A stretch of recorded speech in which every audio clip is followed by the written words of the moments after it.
Bonsoir, bonsoir tout le monde. Bienvenue à ce 5e cours. Donc, le marathon.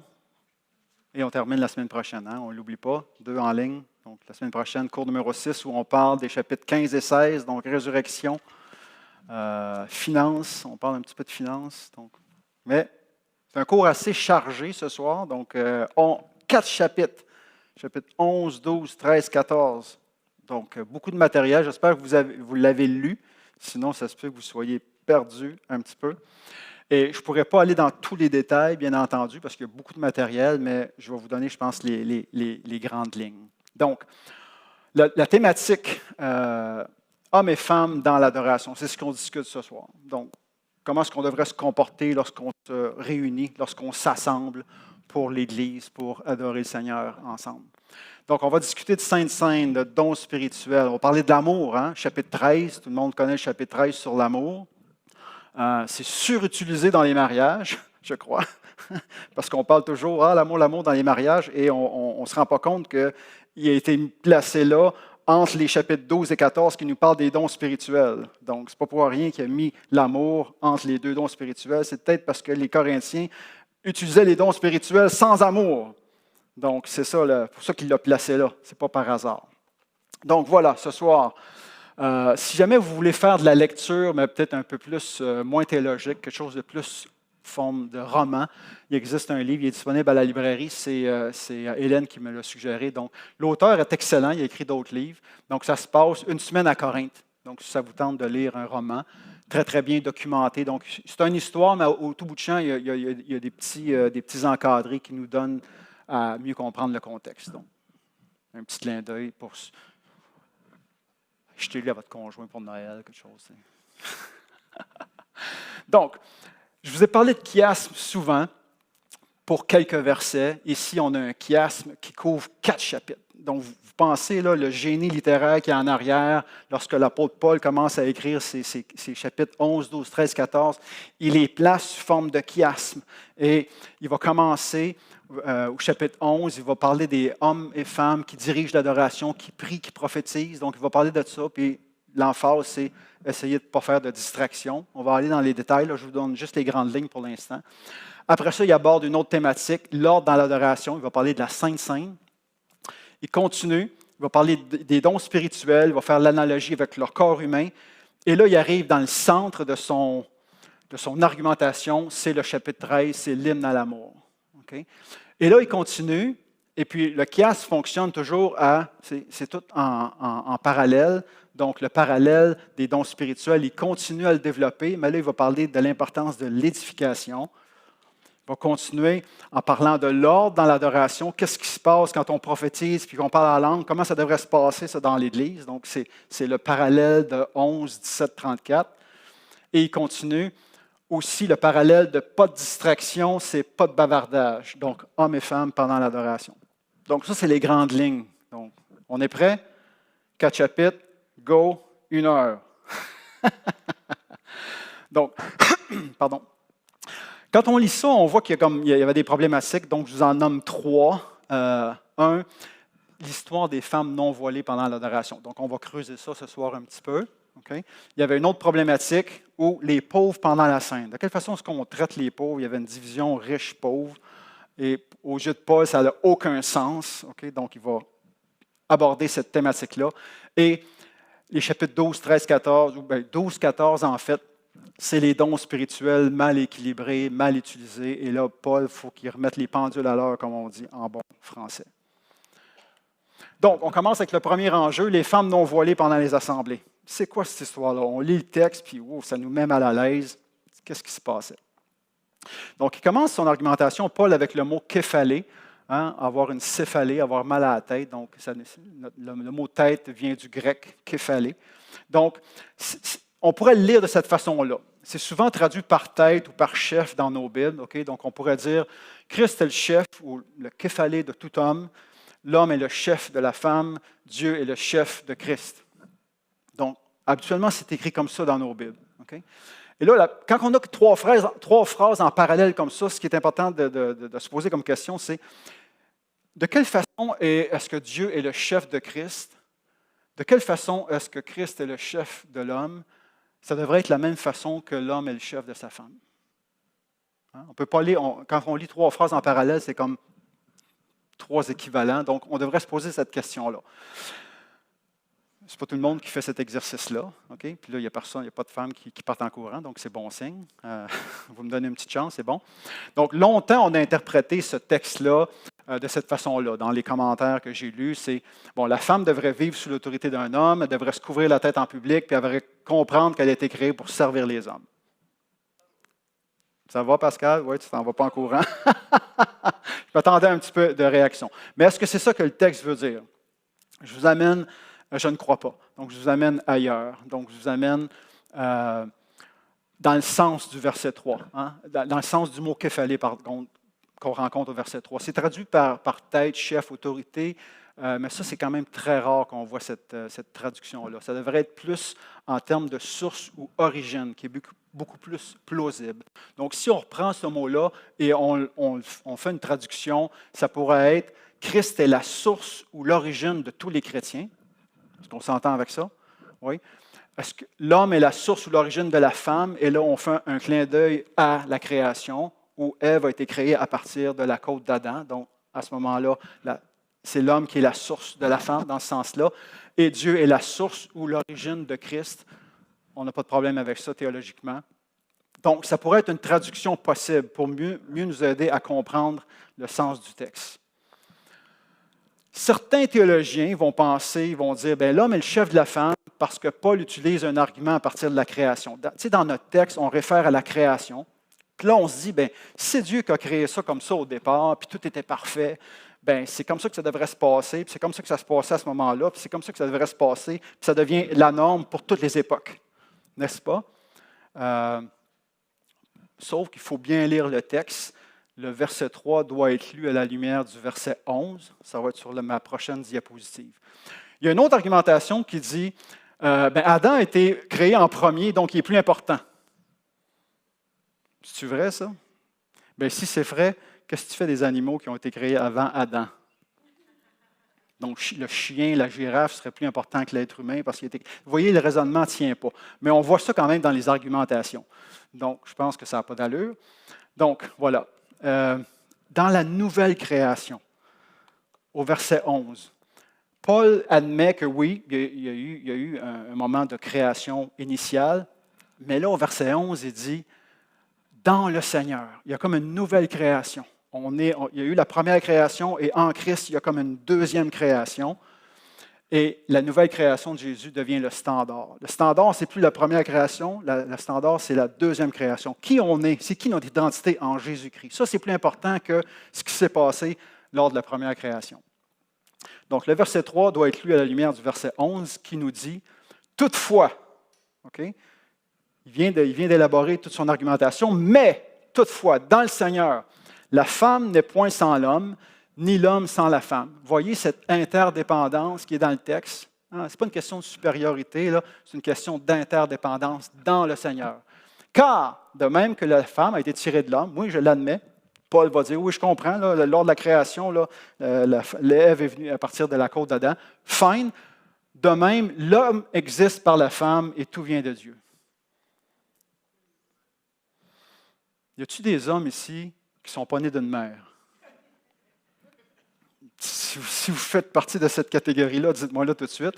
Donc, vous voyez, il y a une interdépendance. Oui, Ève a été conçue à partir d'Adam, mais quel homme n'a pas eu une mère? Donc, vous voyez cette interdépendance. Et tout vient de Dieu. C'est la conclusion de Paul. Okay?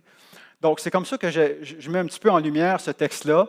Je pense qu'on est dans une question d'émancipation de la femme, qui, bien sûr, a commencé avec Jésus. Hein?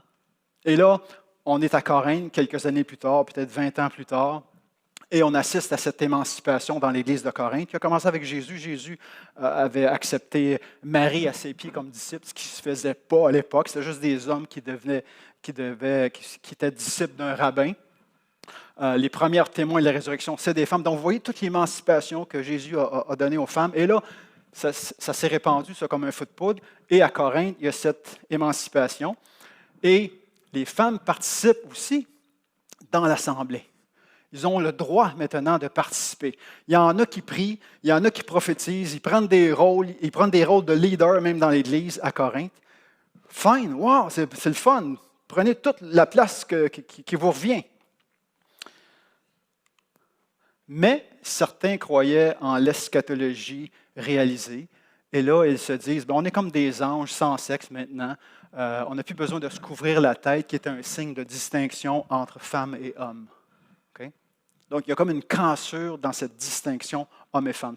C'est là qu'est l'enjeu. C'est ça l'enjeu, je pense, qui est parlé dans ces versets-là. Donc, c'est un enjeu de distinction, ce n'est pas un enjeu de subordination, si on veut comprendre le texte. Il y a beaucoup de culture dans ce texte-là. Donc, on nous dit la femme fait honte à sa source si elle ne porte rien sur la tête, si rien ne distingue les sexes, si elle a les cheveux trop courts ou si elle a les cheveux rasés, elle ressemble à un homme. On sait aussi qu'à l'époque, la prostituée était complètement rasée. Donc, vous voyez, il y a plein d'aspects culturels dans ce texte-là.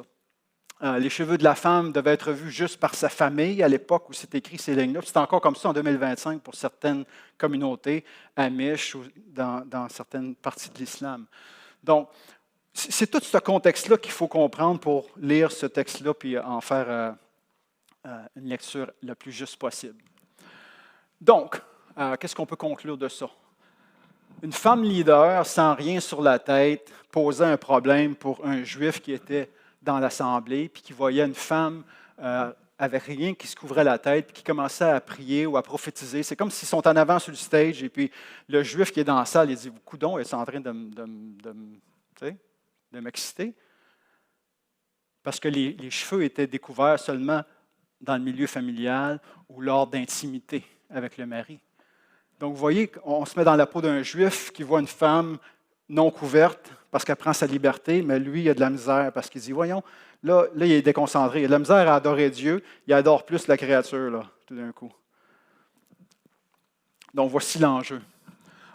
Moi, j'ai mis une petite ligne. C'est la même chose pour nous en 2025. Ceux qui sont sur le stage ne devraient pas être une pierre d'achoppement ou une distraction. Hein? Parce que si tu es une distraction puis tu empêches l'audience de penser à Dieu, ils pensent plus à toi qu'à Dieu, il y a un problème là, dans la façon que tu t'habilles ou dans ce que tu dis, ou peu importe, mais il devrait y avoir une sensibilité pour ceux qui sont en avant de ne pas être une distraction. Il est là l'enjeu. Et ça, on peut l'appliquer encore aujourd'hui dans notre Église en 2025. Donc, si je paraphrase, femmes, vous êtes libres en Jésus-Christ, prenez toute votre place. Continuez à prier, continuez à prophétiser, let's go, en tant que leader, mais soyez raisonnables. Okay? Ne soyez pas une distraction, une tentation, ne soyez pas une possibilité que les participants adorent la création adorent la créature plutôt que le créateur. Okay? Donc, gardez-vous une petite gêne. Et les anges qui étaient présents à la création, c'était la croyance juive, vont se réjouir aussi de votre nouvelle création en Jésus-Christ. Donc, je résume un petit peu là, ces versets-là de cette façon-là. All right? Verset 11.4, je passe par-dessus, je pense qu'on a couvert l'importance de cette section-là. Si on prend cette section-là puis on compare avec la prochaine section qui parle de la Sainte Seine, le ton est différent. Le ton est vraiment différent. Ici, dans la section qu'on vient de voir, il parle de ce qui est honteux, de ce qui n'est pas concevable, d'habitude. Mais à propos de la Seine, là, il va trancher. Là. Donc, c'est vraiment deux enjeux différents. Il y en a un qui est comme culturel, puis il y en a un qui est beaucoup plus important. Donc, l'enjeu culturel comme ça, le voile sur la tête, je pense que c'est difficilement transférable à nous en 2025. Peut-être une application au niveau de tout ce qu'on entend des non-binaires, de cette non-distinction homme-femme. Ça pourrait orienter notre réflexion, un texte comme on a ce soir. Voilà, fin de cette portion-là. Interdépendance. Si on veut retenir un mot sur cette section-là, interdépendance. Okay? Donc, vous voyez tout le monde qui travaille ensemble là, pour se tenir à 3-4 étages de haut. Deuxième section, l'ordre dans l'adoration. Là, on commence à toucher à la Sainte Seine. Là, ça commence à être un peu plus piquant, si je peux dire. Les pauvres pendant la Sainte Seine. Qu'est-ce qui se passe? Quand ils prennent la scène ensemble à Corinthe, qu'est-ce qui se passe? Qu'est-ce que Paul remet en question? Comment est-ce qu'on peut appliquer ça pour nous? Donc, d'abord, il faut savoir que les églises comme on a aujourd'hui, ça a pris 3 siècles avant que les gens se rassemblent dans une église. Pendant au moins 3 siècles, les gens se rassemblaient dans des maisons. Okay? Donc, c'était des grandes maisons. C'était donc le riche, le gars qui était plus riche dans la gang qui recevait la communauté chez lui. C'est comme ça que l'Église se rassemblait à l'époque. L'archéologie nous montre que c'était divisé en 2 sections. Il y avait la salle à manger qu'on appelait le triclinium, qui n'était pas très grand. Et puis, il y avait une grande salle qu'on appelait l'atrium. On est peut-être plus familier avec ce mot-là, l'atrium. L'atrium, c'est la rue Saint-Hubert, quelque chose comme ça, là. Et puis, c'était plus grand, 30 à 50 personnes pouvaient manger là. Donc, 2 salles. 2 salles. Donc, on comprend comment ça se passe. Il y avait une salle réservée pour les riches et les gens de cette classe sociale-là, puis une grande salle pour les autres. Et là, l'Église se rassemble là-dedans. Donc, tu as les riches d'un bord et tu as les autres dans la grande salle. Vous voyez un peu la division qui s'installe. Donc, la scène se faisait aussi pendant un repas normal. Nous, c'est rare qu'on prenne la scène à travers un repas normal, mais quand Jésus prend la scène, il dit au début du repas, il bénit le pain, là il mange, et à la fin du repas, il prend la coupe. Donc c'était à l'intérieur d'un repas normal. On l'oublie ça. Nous, on se concentre juste sur 2 éléments, le pain et le vin, mais c'était à travers d'un repas normal. Donc il y avait de la nourriture, il faisait une espèce de potluck, les gens apportaient du stock. Il y en avait qui en avaient plus que d'autres. On y arrive. Verset 21, Paul dit « Chacun commence par prendre son propre repas. » Bien, voyons donc. On est ensemble pour prendre la Sainte Seine, puis il y en a qui commencent à manger avant les autres. Parce qu'il y en a qui en ont, puis il y en a qui n'en ont pas. Ça a-tu de l'allure, ça, de laisser passer ça? D'être ensemble pour communier ensemble la mort du Christ, puis il y en a qui se bourrent la fraise, puis il y en a qui crèvent de faim. Inacceptable. Et Paul rentre dedans solide. C'est très possible que les riches mangeaient dans la petite salle, puis les pauvres mangeaient dans la grande salle. Et Paul dit, il y en a qui sont ivres, donc ils ont mangé, puis ils ont bu, puis ils en ont en masse, ils ont en bédaine pleine, et les autres n'ont rien. Donc 2 extrêmes. C'est inacceptable. 3 sections dans la continuité de son argumentation, et là, on va parler des climax, là. Le climax de la première section, c'est quand vous vous assemblez, ce n'est pas le repas du Seigneur que vous prenez. Vous êtes ensemble, mais vous n'êtes pas vraiment ensemble. Vous êtes ensemble de corps, vous n'êtes peut-être même pas dans la même pièce, puis vous êtes encore bien plus loin d'être ensemble d'esprit. Donc, Paul et les chicane à ce niveau-là. Le climax de l'autre section, c'est voici la tradition. Il va revenir sur ce qu'il a reçu en termes de tradition pour la Sainte Seine, et on va le voir. Et le 3e climax, c'est surprenant. Le 3e climax, c'est voilà pourquoi certains de vous sont faibles, malades et morts. Wow! Donc, on a les 3 phrases principales ici à retenir. Quand vous vous assemblez, ce n'est pas le repas du Seigneur que vous prenez. Je vais vous montrer c'est quoi la façon d'opérer. Et à cause de ça, certains sont faibles, malades et morts. Pourquoi est-ce qu'ils sont faibles, malades et morts? Est-ce qu'on fait référence à ceux qui n'avaient rien à manger et qui sont morts, littéralement, de nourriture? Peut-être. Est-ce qu'il fait référence à ceux qui étaient ivres puis ils ont développé une cirrhose du foie puis ils sont tombés malades? Peut-être. Donc, dans trop manger ou pas manger, on sait que ça cause aussi des maladies et peut-être même de la mort. Est-ce que c'est ça qu'il veut dire ou est-ce que c'est plus un jugement direct? Genre, je ne le sais pas. Le texte ne le dit pas. Mais les 2 sont possibles. Quand vous vous assemblez, on parle de... c'est comme on fait le dimanche matin, on s'assemble. Ils sont ensemble, mais ils ne sont pas vraiment ensemble. Et là, Paul va utiliser un mot, il dit « Vous méprisez l'Église de Dieu ». C'est fort, là, ça. Là. Vous méprisez la communauté. Qu'est-ce qu'il veut dire? Vous faites honte à ceux qui n'ont rien. Vous faites honte à ceux qui ont moins, qui possèdent moins. Hein? Et là, Paul va dire, ça devrait être une interdiction pendant les assemblées de mettre l'emphase sur ce qui nous divise. Que ce soit les classes sociales, et en Galates, on va parler, Galates 3, 28, il ne devrait plus y avoir de différence entre hommes-femmes, entre riches et libres, donc tout ce qui nous divise devrait plus nous diviser lorsqu'on est ensemble pour prendre la communion du Seigneur. Il dit, les riches ont des maisons pour manger. Si vous voulez manger votre caviar et vos affaires fancy, là, mangez dans vos maisons, mais pas quand vous vous assemblez. Le but, ce n'est pas de vous remplir la bédaine, le but, c'est d'être ensemble. Le but, c'est de communion ensemble, de communier ensemble. Et donc, il y a une division entre les riches satisfaits, la bédaine pleine, et les pauvres qui crèvent de faim. Donc, là, il amène la tradition qu'il a reçue.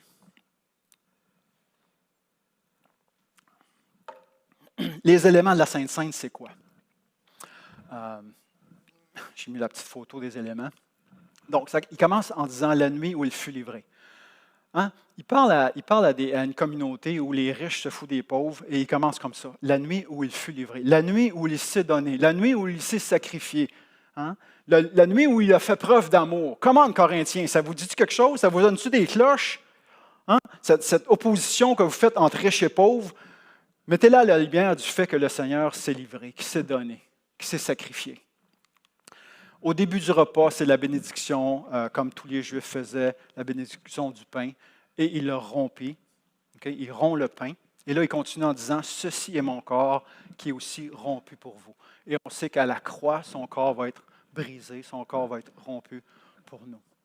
Donc, il utilise ce morceau de pain comme un symbole de son corps. Il continue en disant « Faites ceci en mémoire de moi ». Rappelez-vous de ce geste. Il continue, il mange le repas. Hein, à l'intérieur d'un repas normal, et il continue. Après le repas, il prend la coupe de vin et il dit, ça c'est la nouvelle alliance, nouvelle et éternelle. Okay, il n'y aura pas d'autre après, là, c'est la dernière. Alliance nouvelle. Nouvelle pourquoi? Parce que Dieu avait fait alliance avec son peuple avant, à plusieurs reprises dans l'Ancien Testament, mais ça c'est la nouvelle et éternelle, en mon sang. Cette coupe de vin représente mon sang. Le pain représente mon corps, ce vin représente mon sang. Donc, vraiment le don de sa vie. Encore une fois, il répète, faites ceci en mémoire de moi. Et il conclut en disant, toutes les fois que vous prenez ce repas-là ensemble, vous annoncez ma mort. Jusqu'à quand? Jusqu'à ce que je revienne. Donc ça, c'est les éléments de la tradition qu'il a reçue et qu'il l'enseigne les Corinthiens. Donc, comparez ce que vous faites là en ce moment avec ce qui devrait être. Et puis, réévaluez vos choses. Jugez-vous vous-même, il va dire. Donc, dans le contexte là, de l'Épître de Paul, il y a plein de manque d'amour. Hein, partout, là, on est rendu au chapitre 11, là, il y a plein de manque d'amour, une situation d'inceste. Il y en a un autre qui traîne son frère à la cour. Il y a plein de manque d'amour. Okay? Même les riches qui méprisent les pauvres. Et c'est là-dedans qu'il va dire, ce serait bon que tout le monde ici, là, on se souvienne que le Christ a donné sa vie, okay? Qu'il s'est sacrifié par amour pour nous. En mémoire de moi, répétez 2 fois. Donc ça pointe vers le passé. Je vais vous dire là, que la scène devrait se vivre en 3 temps. Passé, présent, futur. Okay? Au passé, c'est un acte de se souvenir du passé. Voici ce que Jésus a fait pour moi. Okay? Et jusqu'à ce qu'il vienne, ça pointe vers le futur, n'est-ce pas? Et entre les deux, discerner le corps, ça pointe vers le présent. Est-ce que je suis capable, dans ce geste-là, de discerner le corps de Christ? Okay? Ça veut dire quoi, discerner le corps? Et là, il continue en disant, on devrait s'éprouver, s'examiner. Est-ce que quand je communie avec les éléments, le pain et le vin, est-ce que je discerne le corps? Ou pour être plus précis, est-ce que je discerne les 2 corps du Seigneur? Est-ce que je discerne le corps du Seigneur Jésus? Okay?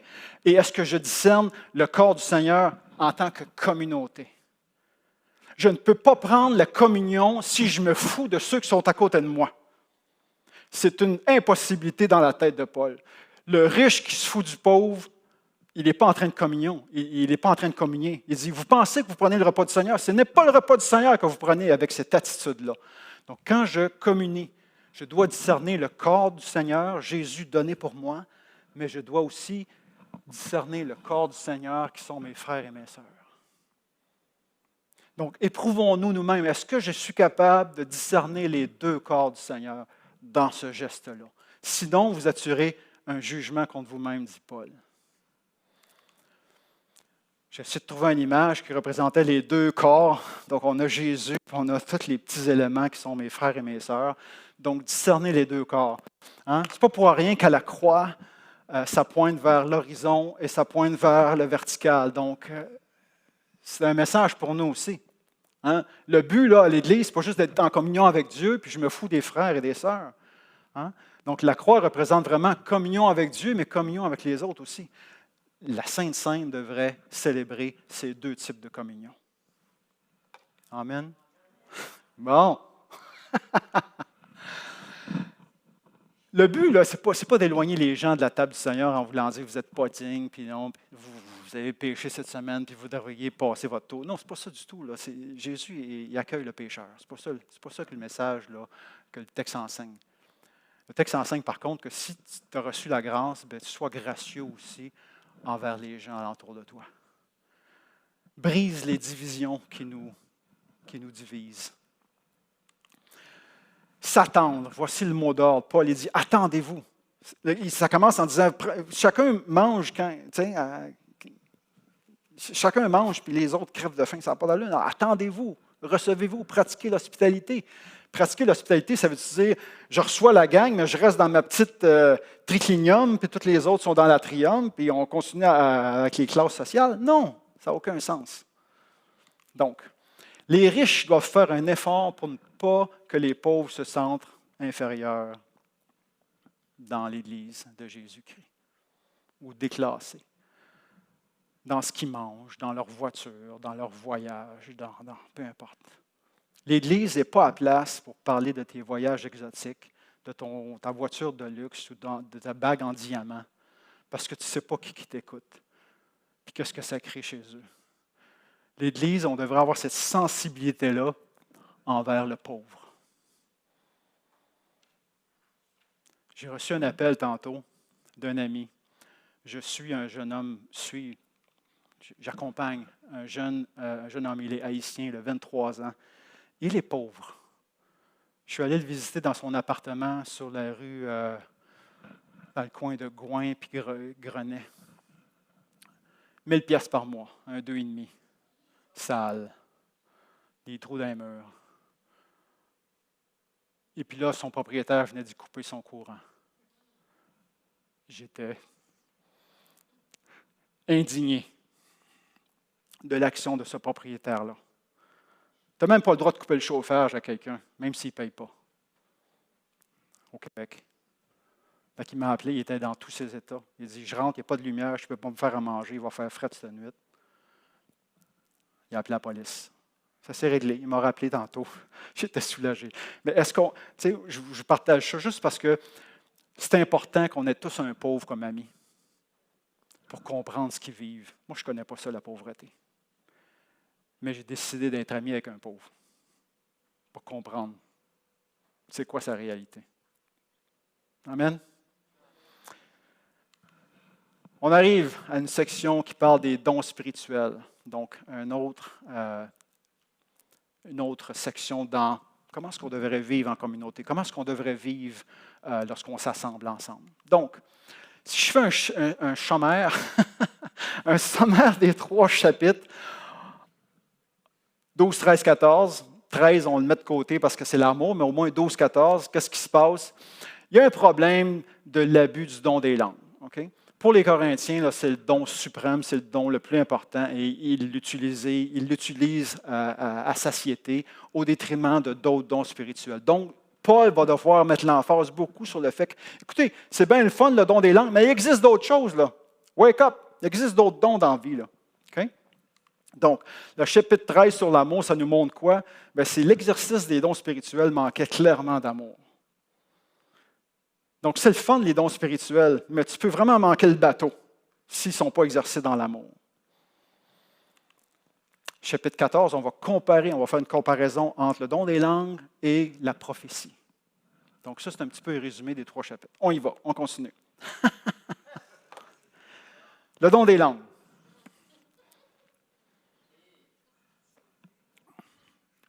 Elle est jolie, la dame. Elle a plein d'attributs. Mais peut-être qu'elle peut se concentrer juste sur sa langue. Et c'était ça le problème des Corinthiens. Il y avait plein de beaux dons, mais pour eux, là, il y en avait un qui surclassait toutes les autres. Là, je fais une blague avec ça. Les dons spirituels. Donc, si on prend les premiers 19 versets, ça va encore sous forme de chiasme, pas de surprise. Donc, plusieurs dons. Paul va mettre l'emphase sur le fait qu'il y a plusieurs dons. Il va parler du corps de Christ et son climax, c'est les dons spirituels, c'est comme un corps humain. On va expliquer ça. Un corps humain, comment ça fonctionne. Tous les membres sont diversifiés. Il n'y en a pas un. Le foie, ce n'est pas un ongle, puis ce n'est pas un œil. Hein, il y a plein d'affaires différentes, mais ça forme seulement un corps. Diversité dans l'unité. Même chose pour les dons.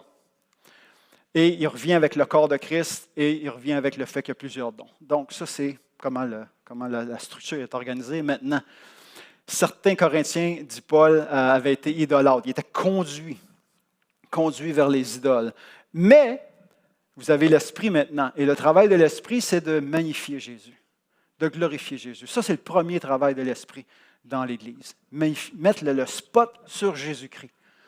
Parce qu'il va dire, personne ne peut dire Jésus est kurios, Jésus est Seigneur. Et là, c'est l'équivalent du mot Yahweh en hébreu, hein, donc le grand créateur de l'univers. Parce que lorsque on traduit par kurios dans nos Bibles, ou par Seigneur, c'est vraiment l'équivalent de Yahweh. Il n'y a personne qui peut dire Jésus est Dieu de l'univers s'il n'y a pas l'Esprit Saint en lui. Paul va dire ça. Puis la première preuve de la présence de l'Esprit, ça devrait être de magnifier Jésus. Ce n'est pas les dons spirituels qui est la première preuve de la présence de l'Esprit. C'est si on magnifie, si on glorifie Jésus. Amen.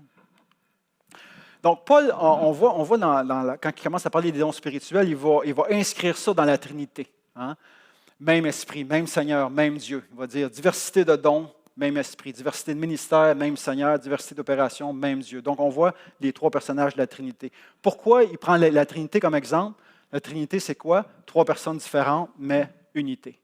Même affaire les dons spirituels. Il y a plein de différences, plein de dons différents, mais ça devrait être l'unité qui unit tout ça. Comme le corps humain, plein d'organes différents, mais un seul corps. Amen. Je passe par-dessus ça. Donc, à chacun, la manifestation de l'Esprit a été donnée. Donc, si vous êtes chrétien, vous avez reçu au moins un don. Vous m'écoutez ce soir, là, vous avez au moins un don. J'espère que vous l'avez découvert. J'espère que vous le mettez à profit pour le bien de la communauté. Si tu ne l'as pas découvert, je t'encourage à le découvrir. Parce que tu vas être heureux dans ta vie chrétienne quand tu mets ton don au service des autres. Ça va être quelque chose qui va te nourrir, qui va te propulser. Tu vas te rapprocher du Seigneur. Amen? Donc, allons-y dans la découverte. Si tu n'es pas sûr c'est quoi, essaye une couple de choses. Demande la communauté du feedback. C'est comme ça qu'on peut découvrir les dons qu'on a. Mais le don n'est pas pour moi, le don est pour les autres. Il ne faut jamais oublier ça. La liste des dons n'est pas exhaustive. Hein? On a des listes de dons dans 1 Corinthiens 12. Je ne pense pas que c'est exhaustif. Je pense qu'il y en a d'autres. Hein? Il y a 4 listes de dons dans le Nouveau Testament. Il n'y en a aucune qui est pareille. Fait que, des fois, j'entends des choses, il existe 22 dons spirituels, puis essaye de découvrir le tien. Je pense qu'il y en a plus que 22, en fait. Parce que si tu ne fais pas d'un 22, là, tu es déclassé, puis tu dis, il n'y a rien de bon pour moi, le Seigneur m'en a pas donné. Non, non, non, non. Non, il y en a d'autres. Explore. Prends tous tes talents et, sous le souffle de l'Esprit, sers ta communauté avec tous tes talents. OK? Au chapitre 13, il va ajouter d'autres dons qui ne sont pas dans sa liste de 1 Corinthiens 12. La science, distribuer ses biens pour les pauvres, livrer son corps pour être brûlé. Au chapitre 7, il mentionnait le don de mariage, don de célibat. Donc, il y en a plein. Le Saint-Esprit opère comme il veut. Ça, c'est intéressant parce que tu en as reçu au moins un. Mais c'est lui qui décide. Donc, ne sois pas jaloux du don de l'autre. Parce que toi, tu dis, pourquoi moi, je n'ai pas ça? Non, non, non. Abandonne-toi dans les mains de Dieu. C'est Dieu qui décide. C'est lui qui opère et il distribue comme il le veut. Alors, est-ce que tu peux juste t'abandonner dans les mains de Dieu pour ce qu'il t'a donné? Prendre ce qu'il t'a donné et excelle, vise l'excellence, vise le service de tes frères et sœurs avec ce qu'il t'a donné. Ne te compare pas et ne jalouse pas. Amen. Et là, il va prendre l'analogie du corps humain, qui représente aussi le corps de Jésus, ou l'Église, la communauté. Puis il va dire, il y a besoin de diversité comme dans le corps. Et puis s'il y avait juste un membre, ça sera un monstre. Hein? Si j'étais juste un œil en ce moment qui vous regarderait, là, ça aurait l'air de quoi? Hein? C'est filmé, il faut que je fasse attention. Tous les membres sont importants. Peu importe le don que tu as reçu, là, ne te dévalorise pas. Hein? Tous les membres sont importants. Non, j'arrête là l'analogie du corps humain. Il va parler de sentiment d'infériorité. Il y en a qui disent, ben moi, je ne suis pas une main, je ne suis pas un œil, moi, je ne suis pas ci, je ne suis pas ça, je ne suis pas un guitariste, je ne suis pas un enseignant, donc je suis un rien. Non, non, non, non, Paul dit, non, c'est faux. Tous les membres sont importants. Tous les membres sont importants. Le petit organe qu'on ne voit pas, là, l'appendice, là, on ne le voit pas, là, mais il est important. C'est une réserve d'anticorps. Okay? L'autre problème qu'on a avec les dons, c'est qu'on peut se penser supérieur. Ah, ben moi, j'ai tel don, donc je n'ai pas besoin des autres. Donc, il y a les deux. Paul adresse les deux sortes de sentiments. Tu peux te sentir inférieur avec ce que tu as ou tu peux te sentir supérieur. Et Paul dit ni un ni l'autre. Sois content, excelle, mets-toi au service des autres. Conclusion, afin qu'il n'y ait pas de division dans le corps, mais que les membres aient également soin les uns des autres. Ça veut dire que je prends également soin des gens qui m'entourent, peu importe leur sexe, peu importe leur état social, leur statut social, leur richesse, la couleur de leur peau. J'accueille les gens de la même façon. Je prends soin également de tout le monde dans la communauté, sans distinction. Amen. Il y a tellement de sexisme, de racisme, de toutes sortes de ismes dans notre société. L'Église de Dieu devrait être différente. Une nouvelle société. Le corps humain, comme exemple. On ne fera pas une analyse des organes ce soir. Il va juste dire, vous êtes le corps de Christ. Comme un corps humain, vous êtes le corps de Christ, la communauté. Il va donner priorité à certains dons, certainement. Ce n'est pas pour rien qu'il écrit dans le texte. Il y a premièrement des apôtres, il y a deuxièmement des prophètes, il y a troisièmement des docteurs, puis après ça, il nomme tous les autres dons. Guérison, prophétie, don des langues, interprétation. Mais il commence par dire 1, 2, 3. Ça, c'est les principaux. Et toutes les autres sont là. Et lequel il va mettre en dernier? Le don des langues. Pas pour rien. Il va mettre le don des langues en dernier, alors qu'eux autres, ils pensaient que c'était le plus important. Tous sont-ils prophètes? Non. Tous ont-ils le don des langues? Non. Tous ont-ils le don de guérison? Non. Tous ont-ils le don de connaissance? Non. La réponse, c'est non à toutes ces questions-là qu'on a dans le verset 29. Bien entendu. Aspirez aux dons les meilleurs. Aspirez aux dons les meilleurs. C'est quoi les dons les meilleurs? Ceux qui édifient les autres. Et ceux qui sont motivés par l'amour. C'est ça les dons les meilleurs. Et là, il va dire, dernier verset du chapitre 12, « Et je vais vous montrer une voie par excellence. » Et là, il va parler de l'amour. Voyez le lien entre le chapitre 12 et le chapitre 13? Okay? La voie par excellence. Le chapitre 13, on est rendu au climax, à ce qui est le plus important dans toute son argumentation de ces 4 chapitres-là.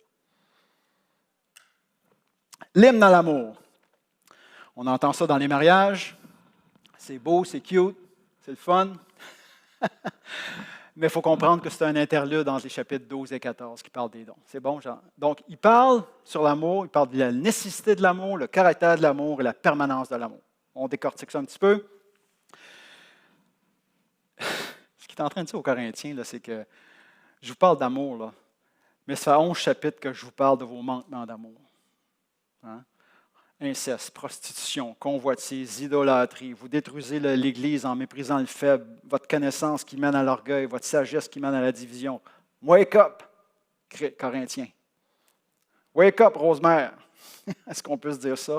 Nos manquements à l'amour. Voici ce qu'il nous donne comme plan de match. Il va commencer en disant, si je parlais la langue des anges, si je n'ai pas l'amour, je ne suis rien. Il commence avec les langues. Encore une fois, parce que les Corinthiens exaltaient ce don-là. Il rentre dans le couteau dans le plaie en partant. Bing! Job! Vous avez beau parler en langue, si vous n'êtes pas motivé par l'amour, votre affaire, vous n'êtes rien.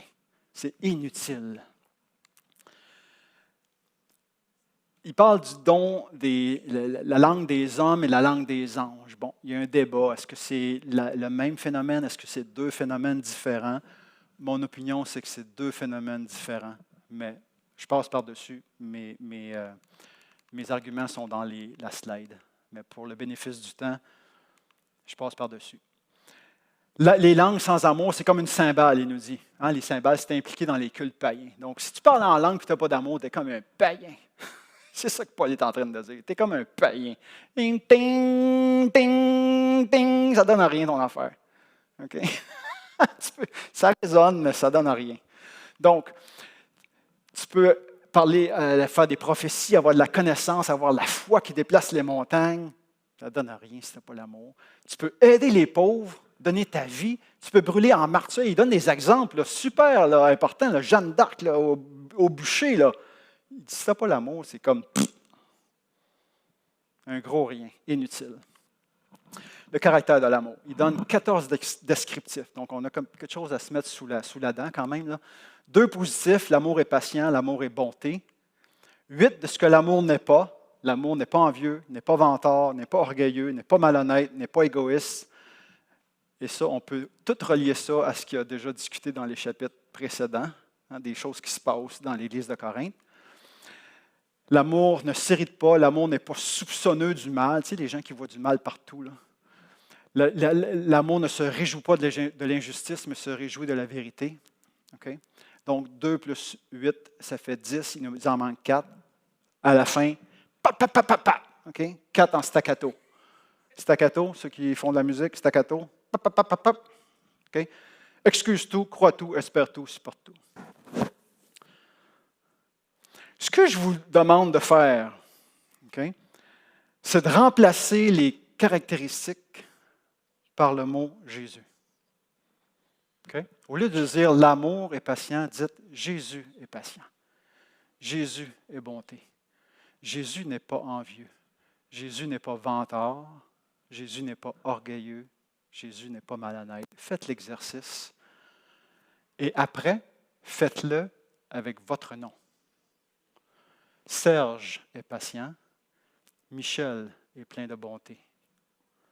Brigitte n'est pas envieuse. Serge n'est pas vantard. Faites l'exercice comme ça et laissez monter ce que l'Esprit Saint met dans votre cœur. C'est-tu vrai, ça, pour moi? Pas payé. 8 sur 10. Ça, 2 sur 10. Okay? Ça va vous donner une idée de ce que vous avez à travailler par la grâce de Dieu. Amen?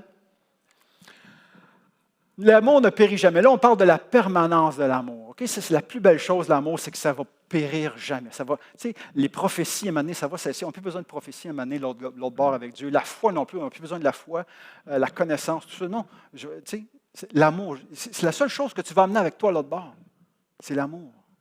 Okay? Aujourd'hui, on voit au moyen d'un miroir, donc indirectement ou bien imparfaitement aussi, parce que les miroirs à l'époque, c'était une espèce de bronze poli, là, donc peut-être le nez peut-être pas mal plus gros qu'en réalité. Là, quand tu te regardes dans une bouilloire, tu es un peu déformé. Il y a des beaux applications sur nos cellulaires aussi qui nous déforment les visages aujourd'hui. Là. Ça pouvait ressembler un peu à ça. Mais un jour, alors, nous verrons face à face. Wow! Avez-vous hâte à ce moment-là? Moi, j'ai hâte à ce moment-là de voir Dieu face à face. Eh là là! Je pense que je vais tomber à pleine face. Aujourd'hui, je connais en partie, mais alors je connaîtrai comme j'ai été connu. Parce que le Seigneur me connaît. Le Seigneur me connaît dans mon intimité, dans mes secrets, dans mes zones belles comme mes zones sombres. Le Seigneur me connaît. Et je connaîtrai le Seigneur. Et il dit, recherchez l'amour. Okay? Donc, on continue. Ça, j'en ai déjà parlé. Un petit extrait de Malcolm Green, un des livres que j'ai recommandé. Donc, en tant qu'individu, est-ce que le Seigneur va découvrir en moi une vie d'amour? Tu sais, quand je vais paraître devant lui à la fin, là, lors du jugement, est-ce qu'il va découvrir en François une vie d'amour? En tant que communauté, est-ce qu'il va découvrir à Rosemère de l'amour ou de la médisance, des jeux de pouvoir, de l'hypocrisie, des divisions? Est-ce que notre souffrance injuste va être imprégnée d'amour? Parce qu'on souffre. Et des fois, c'est injuste. Des fois, on recueille ce qu'on sème, mais des fois, c'est injuste, carrément. Je vous donne l'exemple, l'évêque Wilson, pendant la Deuxième Guerre mondiale, dans les prisons japonaises, torturé. Et après la fin de la guerre, il avait prié pour eux. Et après la fin de la guerre, il retourne les voir pour les pardonner et les baptiser. Wouhou! Est-ce que ma souffrance injuste est imprégnée d'amour? Comment je me comporte quand je souffre injustement? Est-ce que ma générosité est imprégnée de l'amour? Ou est-ce que j'ai une vie de gaspillage et d'opulence? Est-ce que mon témoignage est imprégné de l'amour ou bien est-ce que je ne parle jamais à mon voisin de Jésus parce que dans le fond, je ne l'aime pas bien, bien? Ça se peut-tu, ça? Je ne vous dis pas ça à moi, je le dis à moi-même. Okay? Mais ça nous aide à réfléchir sur c'est quoi la place de l'amour dans ma vie. Amen. On continue dans les dons spirituels, l'édification du corps. Donc, tantôt, on va comparer plus en profondeur langue et prophétie, mais quand même, ici, il commence en disant, les langues, c'est le fun, c'est cute, mais c'est non intelligible. Tu parles à Dieu, tu communies avec Dieu en esprit et tu t'édifies toi-même. C'est important de s'édifier soi-même, mais ce n'est pas la place, ce n'est pas le but dans l'assemblée. L'assemblée, ce n'est pas de t'édifier toi-même, l'assemblée, c'est pour édifier les autres. Donc, le don des langues, fine, mais si ce n'est pas interprété, oublie ça. Il y en a 2, 3 qui parlent, puis si ce n'est pas interprété, time out. On se tait. Parce que le but, ce n'est pas de s'édifier soi-même, le but, c'est d'édifier les autres. Fait que si tu parles en langue et il n'y a personne qui comprend, ça sert à quoi? À rien. Il continue en comparant avec la prophétie. La prophétie, c'est intelligible, je parle aux hommes. Et là, il va utiliser 3 verbes importants pour décrire la prophétie. C'est quelque chose qui édifie, qui exhorte et qui console. Tu sais, quand on pense prophète, on pense à futur, là, des grandes déclarations sur ce qui s'en vient dans 1000 ans ou dans 10 ans. 1 Corinthiens 14 nous enseigne que la prophétie, c'est édifier, exhorter, consoler. Ça, c'est pas mal plus maintenant que futur, n'est-ce pas? Donc, l'enjeu, ce n'est pas les langues comme telles, c'est les langues lorsqu'elles ne sont pas interprétées. Parce que le but, c'est l'édification. C'est l'édification. Tout doit être fait dans nos assemblées, dans nos églises, dans nos réunions pour l'édification de tous les gens. C'est ça le but. Ça va. Donc, la solution, si tu pries en langue, prie pour que tu aies le don d'interpréter. C'est ça la solution. Il va parler aussi, on dit parler en langue, mais on parle de parler, on parle de prier, on parle de chanter, on parle de rendre grâce. Tout ça peut se faire en langue et tout ça peut se faire aussi par ton intelligence. Donc, c'est comme s'il compare esprit et intelligence. Il dit, je parle en langue plus que vous tous. Hein? L'apôtre Paul parlait en langue, il n'y avait pas de problème, mais il le faisait, je pense, chez lui et non pas dans l'assemblée. Être sensible à l'effet sur les non-chrétiens. Qu'est-ce qui se passe si on parle en langue et il arrive des non-croyants? Ils vont dire, c'est une gang de flyers, t'as à boire. Qu'est-ce qui se passe? C'est une gang de fous. C'est quoi? Je ne reviendrai plus jamais ici. Mais ça nous dit une chose, ça nous dit que dans l'Église, il peut souvent avoir des non-chrétiens. N'est-ce pas? Et c'est parfait. C'est ça qu'on veut. On veut que les gens viennent et on veut qu'ils vivent quelque chose avec le Seigneur. Mais s'ils nous prennent pour une gang de fous, on manque le but. Donc, c'est ce qu'il va expliquer dans les versets. Il dit, les langues sont un signe pour les non-croyants, la prophétie est un signe pour les croyants, donc il va développer ça. Les langues pour les non-chrétiens, c'est de la folie, alors que la prophétie pour les non-chrétiens, ils vont être convaincus, ils vont être jugés, leur cœur va être dévoilé, ils vont adorer Dieu et ils vont dire, s'il vous plaît, Dieu est présent parmi cette gang-là. Vous voyez, donc on compare les langues avec la prophétie et l'effet que cela a sur les non-croyants. Donc, on parle de l'utilité. On continue dans notre marathon. On arrive à l'ordre. Quand ça arrive, ces choses-là, quand il y a le don des langues ou les prophéties, comment est-ce que ça devrait s'opérer dans nos communautés, dans nos assemblées? Donc, l'importance de l'ordre. Ça, c'est important d'avoir un ordre. Ça ne veut pas dire qu'on devrait toujours faire les choses de la même façon. Tu sais, ici, on a une façon on commence avec un certain nombre de chants, après ça, c'est une annonce, après ça, c'est l'enseignement. Ça ne veut pas dire que ça devrait toujours être sous cette forme-là, mais peu importe ce qu'on fait, il devrait y avoir quand même de l'ordre. Hein? Si c'est la zizanie, si tout le monde se lève n'importe quand, puis à un moment donné, c'est parce que ça dérange. Ça dérange. Donc, il devrait avoir une forme d'ordre. Et il termine son chapitre en disant Dieu est un Dieu de paix et d'ordre. Donc, chacun à l'époque voulait participer à la célébration. Aujourd'hui, on a le problème inverse peut-être. On aimerait que plus de gens participent à la célébration dans les grands groupes, dans les petits groupes. À l'époque, ça a l'air que c'était le problème inverse. Les gens avaient des cantiques, des instructions, des révélations, des langues, des interprétations. Puis là, Paul doit dire, OK, on va mettre ça dans un cadre, là, parce que pas que ça devienne le free for all en bon français. Donc, peu importe ce qui se passe, que tout se fasse pour l'édification. Ça, c'est le mot-clé. Est-ce que ça édifie? Est-ce que ça construit? Puis là, il va dire, si 2, 3 parlent en langue, chacun à son tour, pas tout le monde en même temps, c'est chacun son tour, comme ça devrait se passer. Okay? Et si ce n'est pas interprété, tais-toi. C'est clair. Hein? Donc, ceux qui parlent en langue, c'est parfait, mais si ce n'est pas interprété, il devrait en avoir juste 2, 3, puis après ça, tu te tais. Donc, aie le contrôle sur ton don. Hein? C'est un peu ça que Paul dit. Là. Hein? Tu devrais avoir le contrôle sur ton don.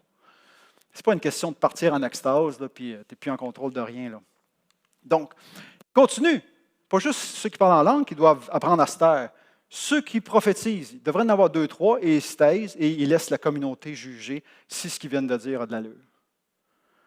Donc, il y a pas mal de monde qui sont appelés à se taire dans ce qu'on voit en ce moment-là. Ceux qui parlent en langue, ceux qui prophétisent, et, troisièmement, s'il y a un deuxième personne, il y a un premier qui avait une révélation, il a dit, s'il y en a une deuxième qui a une révélation, bien que le premier se taise. Ne commence pas à parler là, les deux, là, les révélations en même temps. C'est la cacophonie. Il n'y a personne qui entend ce qui se passe, il n'y a personne qui est édifié. Donc, une autre personne qui est appelée à se taire, langue, prophétie, révélation. Il y a bien du monde qui sont appelés à se taire. Vous voyez, ça s'applique à pas mal de monde, cette histoire-là. La capacité de se taire, la capacité de laisser la place à l'autre. Ça, c'est important dans nos rencontres. Ce n'est pas l'idée de prendre toute la place. Non, c'est de s'effacer. C'est pas Jean-Baptiste qui disait, il faut que je diminue pour qu'il croisse. Traduction libre. Donc, le don est capable de se taire. Je pense que j'ai assez cogné sur le clou. Car Dieu n'est pas un Dieu de désordre, mais de paix. Voilà. Construction, édification. Quand on s'assemble, ça devrait être ça notre but. Je ne viens pas pour moi-même, je viens pour les autres. Hey, mais moi, là-dedans, qu'est-ce que j'en gagne? Hein, on l'entend, la petite voix, hein, elle vient vite dans notre petite voix. Commence par servir les autres, puis tu vas voir que tu en gagnes quelque chose. Hein, le Christ n'a pas dit qu'il y a plus de plaisir à donner qu'à recevoir. Donc, crains pas. Sers, mets-toi au service, et ça va t'édifier en même temps. Et là, on arrive à la dernière partie. Mesdames, vous êtes prêtes? Hommes et femmes, pendant l'adoration, pas de bavardage, qui est le parallèle de la première section. Hommes et femmes dirigeant l'adoration, on a vu, ça ne devrait pas être une distraction. Hein? Les femmes qui prient, qui prophétisent, qui sont leaders, ne devraient pas être une distraction, parce que ça devrait se passer dans l'ordre. Même chose ici, on dit hommes et femmes pendant l'adoration, il ne devrait pas avoir de bavardage pour que ça se fasse dans l'ordre et que l'édification puisse arriver. Donc, qu'est-ce qu'il dit? Que les femmes se taisent dans les assemblées, car il ne leur est pas permis d'y parler, mais qu'elles soient soumises, selon que le dit aussi la loi. Et si elles veulent s'instruire sur quelque chose, qu'elles interrogent leur mari à la maison, car il est malséant à une femme de parler dans l'Église. Wouhou! Je termine avec ça. C'est le fun, hein? Bon, on se voit la semaine prochaine. On va parler de la résurrection. Comment interpréter ces versets? Bon, quelques pistes de réflexion. On voit que ça vient compléter le chiasme d'avant. Okay? Il nous disait pas de distraction, et ici, ça dit pas de bavardage. Donc, les deux sont en parallèle. Donc, ça se tient. Dans le chiasme, l'argumentation se tient. Les femmes ne sont pas les seules à encourager au silence. Je ne sais pas si vous avez remarqué, hein? Ceux qui parlent en langue disent « taisez-vous ». Ceux qui prophétisent, ils disent « taisez-vous ». Ceux qui ont une révélation, ils disent « taisez-vous », être capable de vous taire. Et là, aux femmes, ils disent aussi « taisez-vous ». Donc, mesdames, ne vous sentez pas mises à part, ostracisées. L'injonction de se taire est pour plein de monde. Pourquoi? Pourquoi est-ce qu'on demande aux femmes de se taire dans ce contexte-là? Ah! Est-ce que vous pensez que l'interdiction pour les femmes de parler est en tout temps et en tout lieu? Quand je lis le commentaire de... J'ai acheté une Bible en anglais quand j'habitais l'Ontario, c'était... voyons. Ah, je vais l'oublier. Anyway, un preacher américain. Okay? Et là, je lis ses commentaires sur ce texte-là, puis il nous dit « Ah, cette interdiction-là, ça devrait être en tout temps, dans tous les lieux, pour toutes les époques. » Et bye-bye! Comment ça se fait qu'au chapitre 11, les femmes prient et prophétisent? Puis là, ben, Paul aurait eu une bulle au cerveau, puis au chapitre 14, il dit « Il devrait se taire en tout temps. » Ça a-tu de l'allure, ça? Mais non. Mais non. Un enfant de 4 ans est capable de comprendre ça. Donc, ça concernerait aussi juste les femmes mariées, si on lit bien le texte. Hein? Parce que ça dit qu'ils demandent à leur mari rendu à la maison. Mais les autres femmes dans l'assemblée, eux autres, ils avaient le droit de parler, puis pas les femmes mariées. C'est ça que ça veut dire. Oui, ça, vous voyez, ça n'a pas d'allure. Il ne faut pas oublier que Paul aussi habitait avec Priscille. Hein? Priscille et Aquila, qui sont des gens très importants dans les Actes. Et Priscille était une enseignante dans l'Église. Donc, si on prend tout ça ensemble, on se dit, qu'est-ce qu'il est en train de dire, Paul? Voilà mon opinion. On est encore dans une période de transition où l'émancipation des femmes est en pleine expansion. Okay? La majorité des femmes étaient non éduquées à l'époque. Okay? Les enseignements se faisaient en grec. Probablement que la femme n'avait pas appris le grec. Le mari, probablement, pour le travail, mais la femme, probablement pas. Donc, elle avait juste l'araméen comme langue. Donc, elle écoute un sermon en grec, elle est assise à côté de son mari, puis elle dit « Je ne comprends rien. Qu'est-ce qu'il dit? C'est quoi son accent? Je ne comprends pas le grec. Traduis-moi. » Et là, Paul il dit « Ça ne marche pas. Tout le monde parle, tout le monde murmure. Il n'y a plus d'ordre dans la patente. Attendez d'être rendu à la maison. » Je pense que c'est ça qui se passe. Okay? Donc, est-ce qu'il y avait un problème de son? Le gars ne parlait pas assez fort? Ou en tout cas, je ne connais pas le contexte, là, mais je pense qu'il y avait plein de murmures à cause de la situation de l'époque. Ouais, ça fait pas mal 1 heure que je jase, là. Je vous ai mis ça, je trouvais ça intéressant quand même. Nous, on a des belles Bibles ici, là, toutes avec des versets tout alignés, là, mais les papyrus, là, pas les originaux, là, mais les copies qu'on a, ça ressemblait à ça à gauche. Ça, c'est le plus vieux manuscrit du Nouveau Testament en grec. C'est daté d'à peu près 175 à 225. Mais il y a beaucoup de choses dans ce papyrus-là. 8 chapitres de Romains, toute la lettre aux Hébreux, quasiment tout Corinthiens, etc. Donc, c'est là-dessus qu'on se fie pour faire nos Bibles. Et on remarquera qu'il n'y a pas de point, il n'y a pas de virgule, il n'y a pas de... Hein, c'est tout, on utilisait tout l'espace possible parce que le papier coûtait cher à l'époque. Hein, donc, on remplissait tout ce qui était possible. Et c'est de ça qu'on s'inspire pour faire nos Bibles aujourd'hui. Voici, on a fait notre marathon à travers les 4 chapitres. J'espère que ça vous donne un petit peu de structure pour mieux comprendre ce qui se passe. Et on va lire les questions ensemble et là, on pourra se séparer en petits groupes. Première question. Avec Paul, la nouvelle création devient le standard. Donc, qui je suis en Jésus-Christ et non pas juste la première création, Adam et Ève. Donc, les différences hommes-femmes ne devraient plus nous diviser. Galates 3.28, Colossiens 3.11 ajoute aussi que les différences de race, de religion, de salaire, d'éducation ne devraient plus nous diviser. Comment appliquer les standards de la nouvelle création à nos vies de couple, à nos communautés, à nos relations? Pas pire comme question? Deuxième, comment développer et pratiquer une sensibilité à ceux qui possèdent moins parmi nous? Pour pas qu'il y ait de division riche-pauvre comme lorsque les Corinthiens prenaient la scène ensemble. Troisièmement, lance-toi, explique les éléments de la Sainte Seine à ton petit groupe. OK? Lance-toi. Essaie-le. Ça veut dire ça, ça veut dire ça. Essaie-le. Que se passe-t-il quand tu remplaces le mot amour par ton nom? Qu'est-ce qui vient en toi? OK? Et dernière question, nomme un don que Dieu t'a donné. OK? Et explique comment ce don, exercé sans amour, pourrait se déployer.